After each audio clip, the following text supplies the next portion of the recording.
ey yar, sözün manaya değdiği noktadayım. Nazarın kalpleri yaktığı demde, dilin hale sükût ettiği, kalbin sonsuza meylettiği yerdeyim. Elemin merkezindeyim ey yar, melalin gölgesindeyim. Söyle ey yar söyle, hüznümü sana nasıl arz etmeliyim? İçinde sen geçen cümleleri ezber mi etmeliyim? Derdi heybeme yükleyip yitik diyarlara mı gitmeliyim?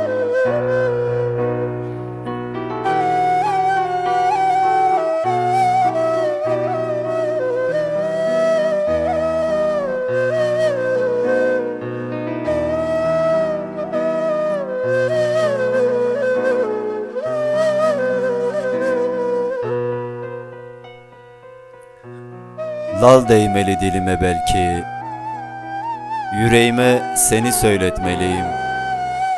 Tahammülün bittiği noktadayım ey yar, ızdırabım bam telini yokladığı demde, çarenin çaresizliğe biat ettiği, gam fırtınasının en sert estiği yerdeyim, kederdeyim.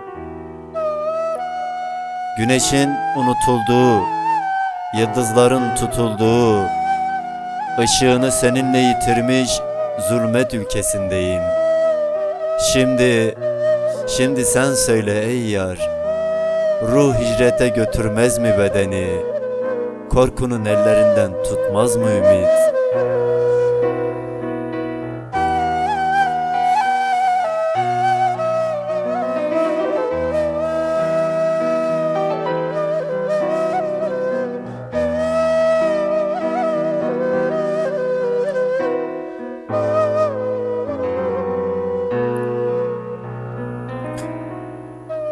Sen söyle ey yar, sen söyle.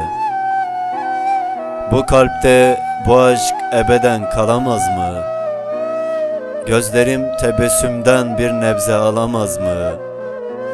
Kendini yitiren ey yar, seni bulamaz mı? Bulamaz mı?